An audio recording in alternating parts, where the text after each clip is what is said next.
Hello, my name is Em and I am your resident Bulgarian living in the UK. And to any other lost soul living abroad and watching this video, let's share our experiences. Let's get this out of the way first. If you don't feel comfortable with yourself, no matter where you go, you will never feel comfortable. And I have met so many people who are using traveling abroad, working and living and studying abroad as a way to escape from themselves or their past, but they're never happy or satisfied because internally they're not okay. Take one.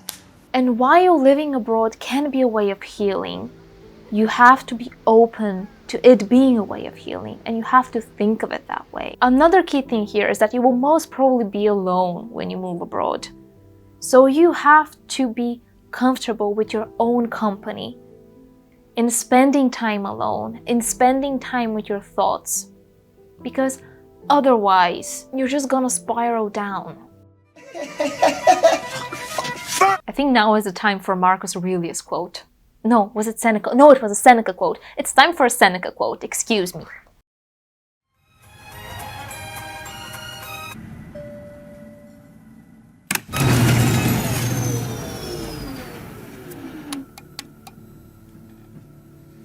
Great. 3 brief quotes from letter 18 from Seneca, and if you don't know who Seneca is, Google it. Do you think you are the only person to have had this experience? Are you really surprised, as if it were something unprecedented, that so long a tour and such a diversity of scene have not enabled you to throw off this melancholy and this feeling of depression? A change of character, not a change of air, is what you need. How can you wonder your travels do you no good when you carry yourself around with you? You are saddled with the very thing that drove you away. Last one. And if you want to know why all this running away cannot help you, the answer is simply this. You're running away in your own company. You have to lay aside the load on your spirit. Okay, no, this one is the last one. Where you arrive does not matter so much as what sort of person you are when you arrive there. Jumping off the previous point, you can absolutely make any place feel like home as long as you set your mind to it. It's all in here, all of it. You should be your home, not a place, not a person, you. I know there are certain things that I associate with a feeling of home and safety, and so whenever I move, I always make sure to bring them with me or to go out and buy them and then put them in my room. Really? Because they will help me kickstart the reprogramming of my brain, which will help me think of the new place I'm in as home.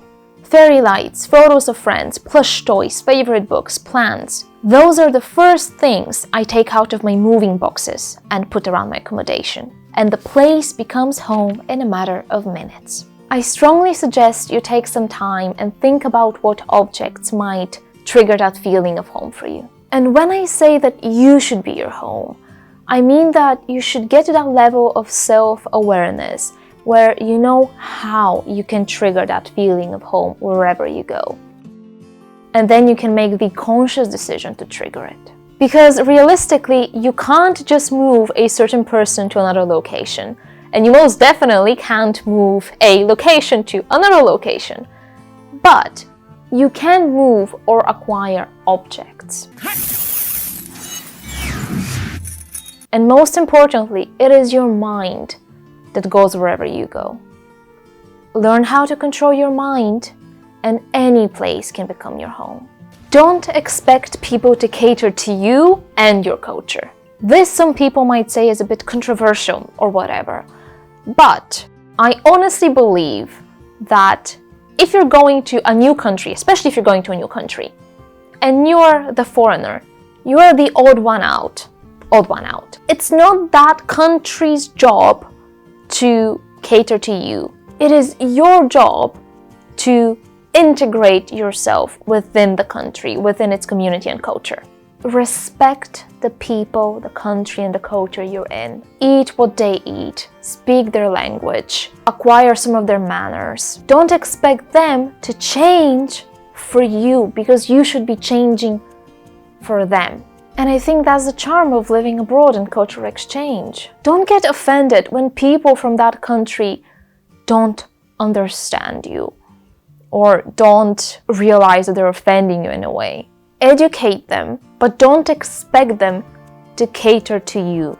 I honestly think that that type of mentality is defeating the purpose of living abroad. I think you have to learn to let go of your own culture to an extent, at least in the beginning. If there's a certain custom from your country that you're used to doing, but no one else around you is, don't expect them to follow that custom just because you are there.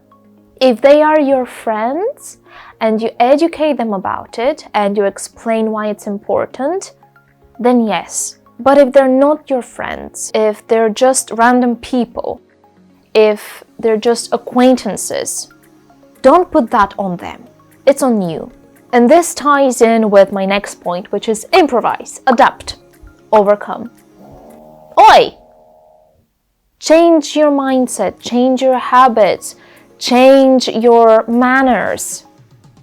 Be adaptable, be flexible. If you are too set in your ways and you're not willing to change, then that completely defeats the purpose of going abroad.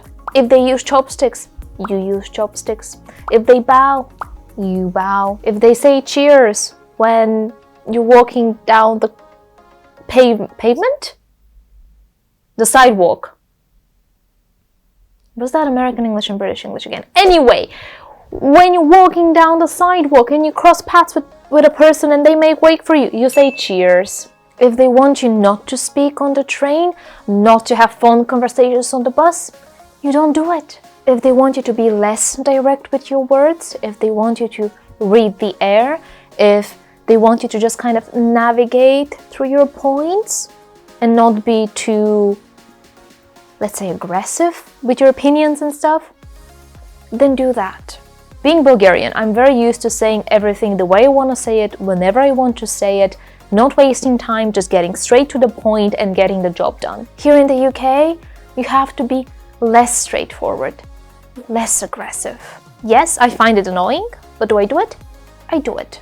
It's kind of the same if you're trying to navigate between different societal classes, like table manners, and what type of table manners you're going to have with certain people, what kind of table manners you have with other types of people, or just the way you speak. You adapt to the environment you're in, you move with the waves, you move with the wind, or otherwise you just break.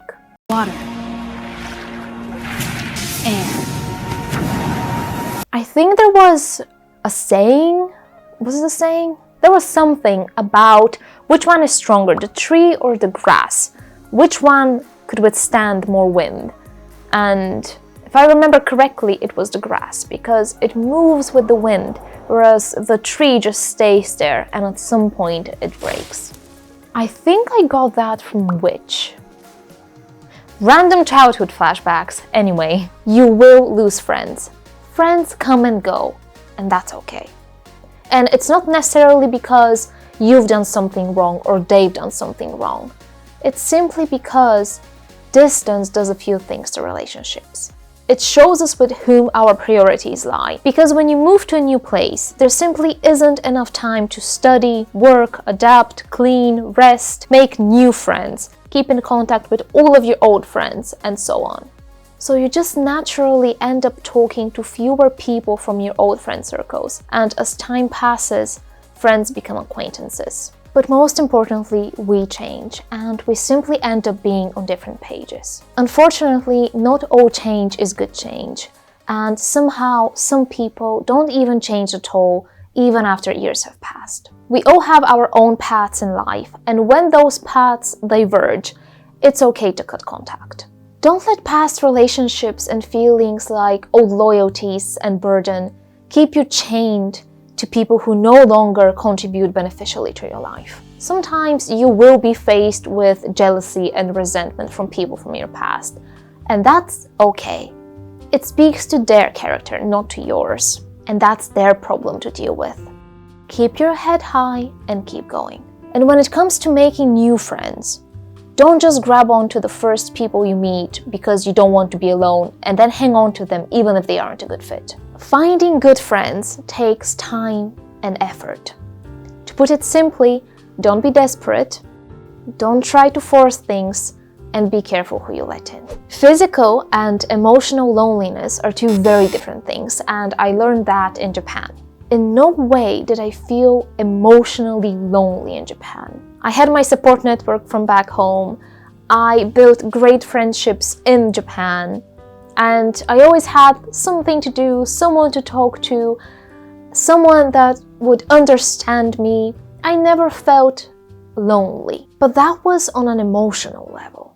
And I knew that. Emotionally, I knew I was fine, but there was still something kind of bugging me, like something was missing, something didn't feel quite right when it came to people around me there. And I realized it was the physical aspect of friendship. Because back in Bulgaria especially, I was very used to always greeting my friends with hugs, always saying bye with hugs. Just having that physical touch with your friends, like holding hands when you walk down the street, didn't mean anything. It was just, physical closeness with your friends. Like even when you met someone for the first time, when you were saying goodbye, you would hug. Whereas in Japan, things were a little bit more distant when it comes to the physical type of showing your affection, And later I found out, and this is specifically regarding the foreigners I was friends with, that we were all just kind of tiptoeing around each other because we weren't sure what each of us was comfortable with when it came to physical affection. Because it was quite obvious from the get-go what the Japanese friends we made were comfortable with when it came to hugging and holding hands and whatever. But it was never quite obvious with the other foreigners and international students. But yes, there is a difference between the two, the physical and the emotional loneliness. And I think it's important to take that time to figure out if you are feeling lonely, which one of the two it is, what you can do about it. And if you're finding yourself in a similar situation as I was in back in Japan, and you do have other international students or just foreigners as friends, talk to them. Because the tiptoeing really is kind of pointless. Returning home can be harder than moving away. To an extent, I actually really hate going back home. While yes, I miss my family, I miss some friends, I miss the cuisine or whatever.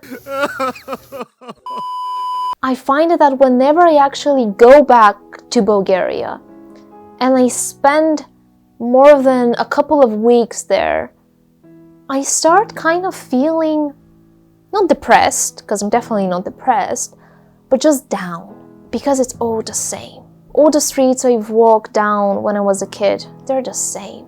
And I fall back into this old routine that I had before I moved abroad. And I feel like there's nothing new to experience.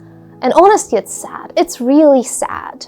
But it's also when you go back to a country that's, let's say, less developed than the new country you're used to living in. And that lack of development is just way more obvious. And I also feel like I get a reverse culture shock whenever I go back home.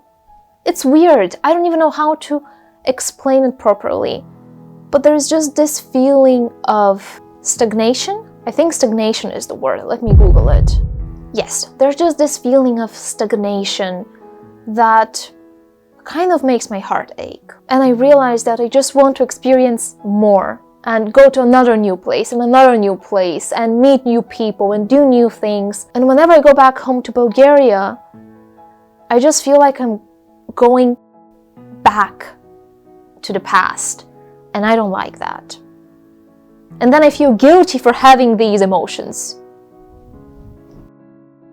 So yes, if you're like me, I haven't found a way around it. If you have, please share how you have overcome this feeling of stagnation and maybe even dread. Yes.